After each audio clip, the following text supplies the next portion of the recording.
Bienvenue à la communauté d'études quotidiennes de la Bible. Une salutation tout à fait distinguée aux différents membres de cette communauté.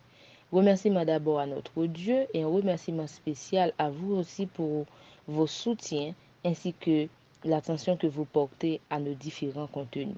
Nous abordons une nouvelle semaine avec une nouvelle étude. Nous aimerions et nous espérons aussi que vous allez manifester les mêmes intérêts à nos contenus comme autrefois et Dieu ne manquera pas de vous bénir. Nous prions le Seigneur.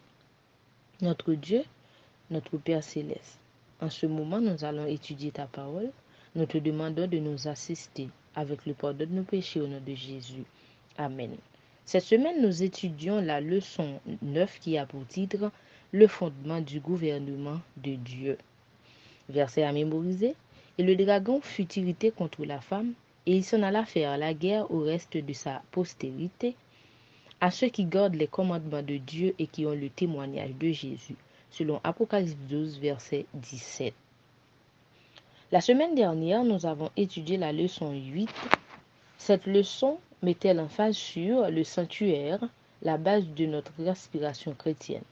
À travers cette leçon, nous avons vu que nous pouvons avoir de l'espoir parce que Jésus plaide notre cause et intercède pour nous, ce qui nous donne accès au salut éternel et l'espoir pour le jugement dernier. Cette semaine, nous abordons une nouvelle leçon qui est la leçon 9 qui se concentrera sur la loi, toujours dans le cadre du conflit entre le bien et le mal, et cette dernière qui est à la base du gouvernement de Dieu. Beaucoup de chrétiens ont des sentiments mitigés concernant la loi de Dieu. D'une part, ils sont tous d'accord à des degrés divers pour dire que la loi de Dieu est bonne et nécessaire. D'autre part, tout au long de l'histoire, ils ont trouvé des raisons et des moyens non seulement de minimiser l'importance de la loi de Dieu, mais aussi de la changer. C'est ce qu'avaient fait les théologiens du Moyen Âge, qui ont trouvé qu'il était relativement facile de changer le sabbat, de même dans le cadre de l'existence d'un sanctuaire céleste, parce que pour eux, l'intégration du dualisme et de la philosophie grecque, philosophie selon laquelle la sphère céleste est sans espace et donc l'existence d'un sanctuaire qui occupe de l'espace dans le ciel ne peut avoir de sens, avait rendu possible le rejet du sabbat. L'ascension de Jésus au ciel dans un corps humain, matériel, littéral, remplissant l'espace était également inacceptable pour la philosophie grecque.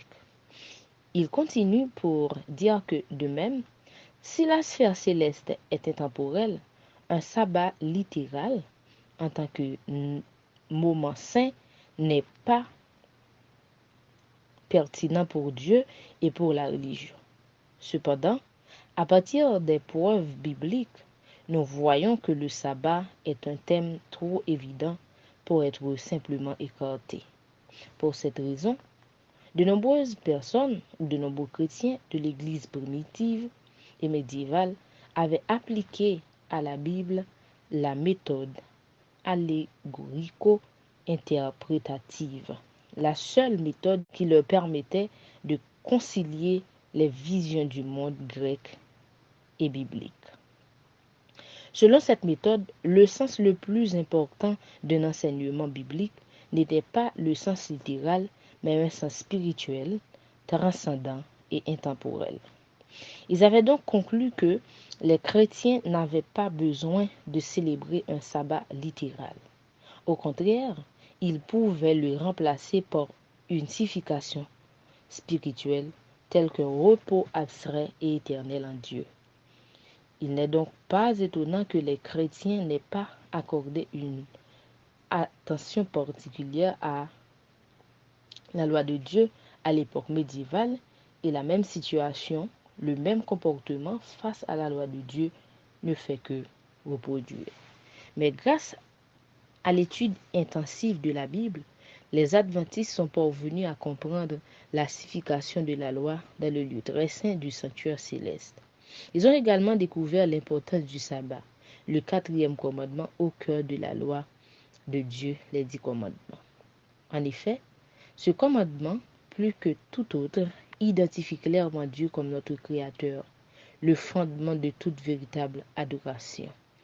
Un thème qui sera particulièrement pertinent dans les derniers jours de l'histoire de la terre, selon Apocalypse 14, les versets 6 à 12.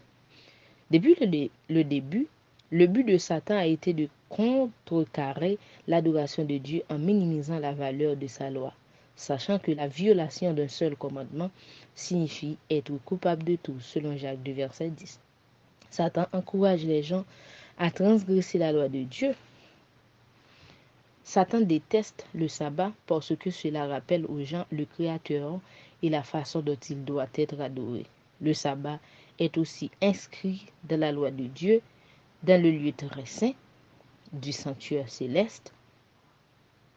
Et puisque la loi de Dieu est ce qui définit le péché, étant que les gens cherchent à être fidèles à Dieu, sa loi doit alors continuer à être valide, y compris le commandement du sabbat.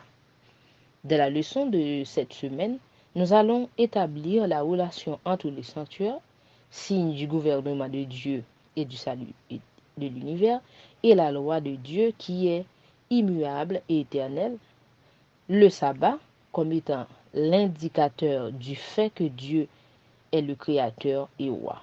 Nous allons voir aussi la crise à venir concernant la marque de la bête et au final, la pertinence du sabbat pour la génération à la fin des temps.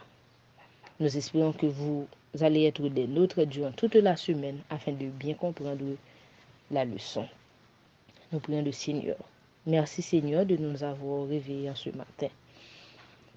Tandis que Seigneur, nous abordons une nouvelle semaine, nous espérons que vous allez nous assister afin que nous puissions comprendre les messages, des leçons au nom de Jésus. Amen. Au revoir.